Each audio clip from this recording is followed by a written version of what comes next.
To jama'a masu son kallon fima-fimanmu, a danna mana subscribe ga zarar ka kalla bidiyo da ke cikin channel ɗin nan. Kana kuma sai ka danna ƙararrawar sanarwa ga zarar mun saki sabon bidiyo za a sanar da kai. Abun aladu wannan bari in je a cire mun 10,000 nan. Yawa, salamu alaikum. Aminu alaikum salam. Yawa, na ce da Allah malam anan ne ake karban 10,000 nan? Kwarai anan ne ake karba, sun tura maka kuma. Ka san menene faru? Duk wanda muka yi tare da su a garin nan dai kan na Maiduguri, duk wanda muka yi tare duk sun samu, shine nazo ni ma a ainihin duba mun aiki. To ba kuma bari mu duba mu Yawa, gani. bismillah ga waya. Yawa bari mu duba mu gani ko ya shiga naka kamar yadda ka faɗa yan uwanka nasu ya shiga ko. Yawa, duk wanda muka yi tare da su dai kan sun samu, shine nake so a dan duba mun ni ma ko Allah zai sa mu wato ainihin samu. To bari mu duba mu gani ko nakan ya shiga. To ai kai malam kamfani suna bin ka bashin 1,000 kafin nan ma za a samu damar dubawa. 1,000? Ka ci bashin 1,000 kwarai kuwa. Kai to gaskiya akwai matsala malam. Menene matsalan haka? Gaskiya malam akwai 1,000 a guri na, amma kuma ita ce gaba da baya kudi na. Yanzu ya za a yi?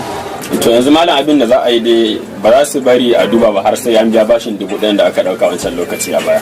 1,000? Yanzu dai ka san menene? Tun da wanda muka yi tare da su duk an tura musu, an bani kudi yanzu haka na wani yaro mome. Gwara in ba da 1,000 ni ma in ya so na samu na ba shi 2,000 na ta wara a rasa ba. Ce ba kuma yanzu za mu sa katin naira 1,000 kafin nan sai mu duba mu gani ko. Masha Allah, Allah saka. To malam ga katin naira 1,000 ya samu, bari mu sa mu gani. To Allah samu dace. Ai akwai shar jarbiya. Yawa malam kati ya shiga. Yawa 1,000 ta shiga ba?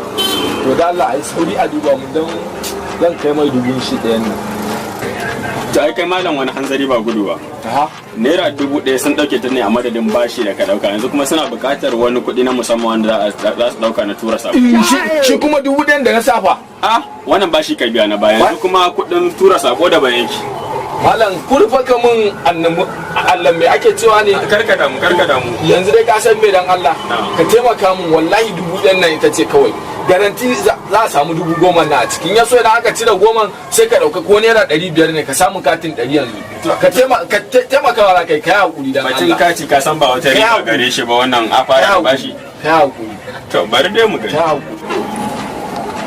Yawwa ga katin naira 100, amma ka tabbatar fa za ka cire min naira 100 na. 500 zan baka mai gida.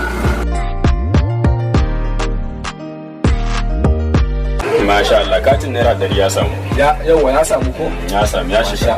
To bari mu duba sako mu gani naira 10,000 taka ta shigo. To Allah ya sa ni garanti ma ya ma shiga kawai. Garanti ne. Masha Allah. Za mu dan jira kaɗan mu gani mu ga sakon da za su dawo mana da shi ko? Na iya tura. Za su turo tukunna? Ko za a samu 500 kafin nan yi sadaka da Allah? A yi hakuri da ka dan yi jinkiri ya dan shigo din tukunna ko? Ba komai.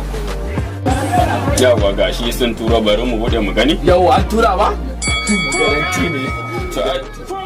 To ai kamalan baka ma ɗaya daga cikin mutanen da suka yi rijista ta samu wannan naira 10,000. Kamar iya na ciki. To gashi dai abin da kamfani ya nuna mana. Shi kuma da aka basa 10,000 fa? To ai ba kowa bane da. Malam to wallahi sai ka biya ni 1,000. Za ka bani kuɗin kati na kaiya. Naira 100 kuɗin kati bacin 1,000? Na gaya maka ba ta aika ce ba. To me damuwa ta aika? Wannan damuwar ka ne ai muka mu sako aka bani ba. To kai malam baka ma daga cikin waɗanda suka yi rijistan wannan naira 10,000. Kuma ka karɓa 1,000. Kuɗin kati na naira 100 za ka ƙara min. Ga wayar ga wayar ka.